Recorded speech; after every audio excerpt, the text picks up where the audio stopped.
আসসালামু আলাইকুম। পৃথিবীর যে যে প্রান্ত থেকে দেখছেন এবং শুনছেন সবাইকে শুভেচ্ছা জানাচ্ছি। সো আজকে সারা বাংলাদেশে আমরা যে বিষয়টি দেখলাম যে সারা বাংলাদেশ যেন আজকে একটি দর্শনের নগরীতে পরিণত হয়েছে। সারা বাংলাদেশের পত্র পত্রিকায় বিভিন্ন সামাজিক যোগাযোগ মাধ্যমে যেভাবে খবর আসছে যেভাবে শিশু বাচ্চা থেকে নিয়ে বৃদ্ধ পর্যন্ত গর্ভবতী মহিলা পর্যন্ত যেভাবে মহিলারা দর্শিত হচ্ছে, এটা মনে হচ্ছে যেন বাংলাদেশ যেন এক দর্শনের শহর হিসাবে পরিণত হয়েছে। আর বাংলাদেশ কখনো বসে থাকে না, চুপ করে থাকে না।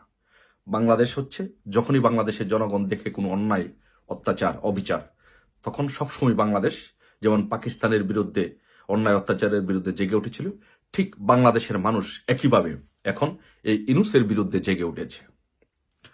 সো ইনুসের আমি মনে করি যে ইনুসের পতন একদম সন্নিকটে। 90% ইনুস শেষ।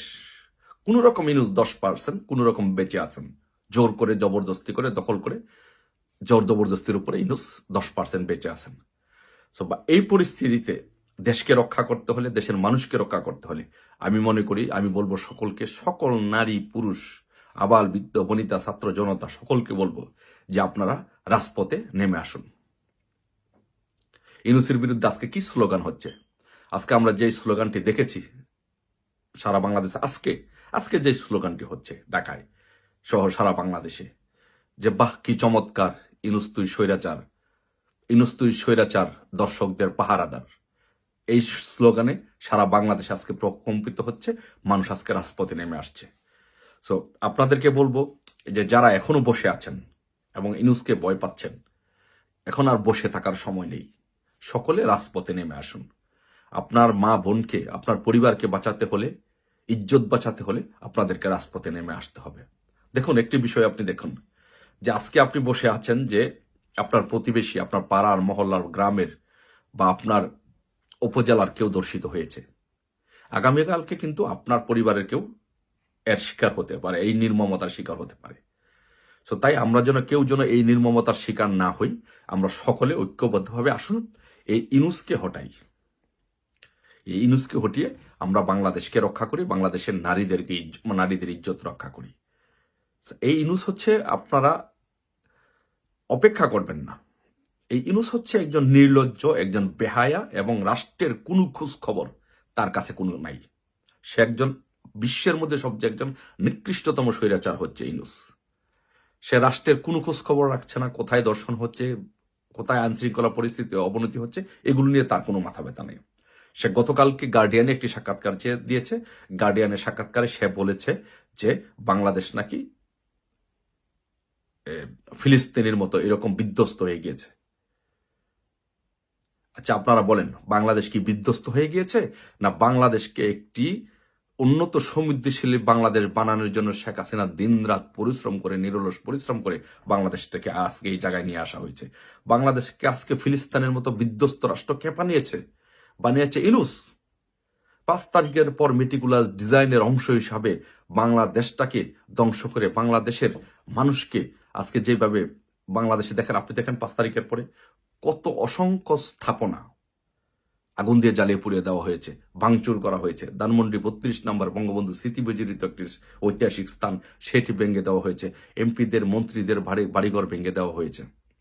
আপনি দেখেন সারা বাংলাদেশে আজকে ব্যবসা প্রতিষ্ঠান, গার্মেন্টস সহ অসংখ্য ব্যবসা প্রতিষ্ঠান আজকে বন্ধ।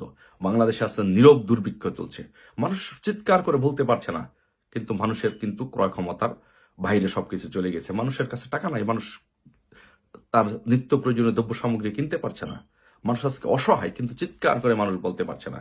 মানুষ আজকে দেখেন, নারীরা আজকে মানুষের সমাজে যখন একটি অনাচার অবিচার যখন বিরাজ করে, তখন কিন্তু দর্শন, ছিনতাই, চুরি, ডাকাতি এগুলো বেড়ে যায়।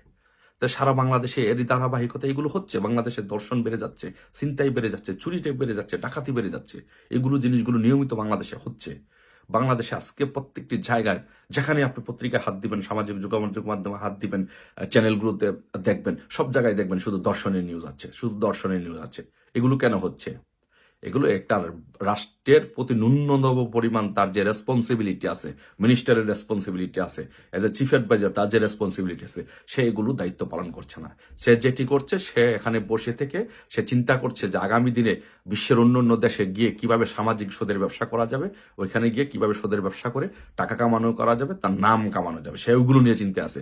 বাংলাদেশের জনগণ নিয়ে, আপনাদেরকে নিয়ে তার ন্যূনতম পরিমাণ চিন্তা ভাবনা কখনো ছিল না, এখনো নাই, ভবিষ্যতেও থাকবে না। তাই আপনাদেরকে বলবো, এই দেশকে রক্ষা করার দায়িত্ব আপনার, আমার।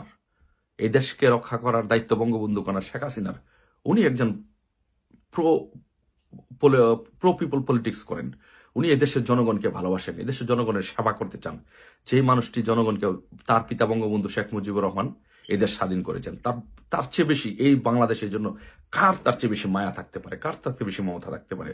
বঙ্গবন্ধু তার জীবনের সবচেয়ে বেশি সময় জীবনের জেলে কাটিয়েছেন এই দেশের মানুষের জন্য। তারই তো কন্যা বঙ্গবন্ধু কন্যা শেখ হাসিনা। তো তার চেয়ে বেশি কার বেশি ভালোবাসা থাকতে পারে?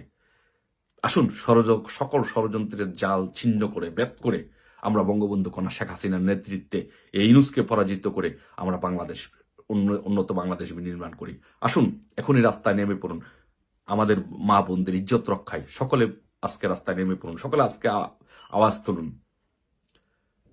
ইউনুস তুই স্বৈরাচার, দর্শকদের পাহারাদার। বাহ, কি চমৎকার! ইউনুস তুই দর্শকের পাহারাদার। আজকে এই দর্শকের পাহারাদার ইউনুসকে আসুন সকলে মিলে ঐক্যবদ্ধভাবে তাকে পরাজিত করে উন্নত সমৃদ্ধশালী বাংলাদেশ নির্মাণ করি। সবাই ভালো থাকবেন, সবাই সুস্বাস্থ্য কামনা করি। জয় বাংলা, জয় বঙ্গবন্ধু শেখ হাসিনাতে আস্থা।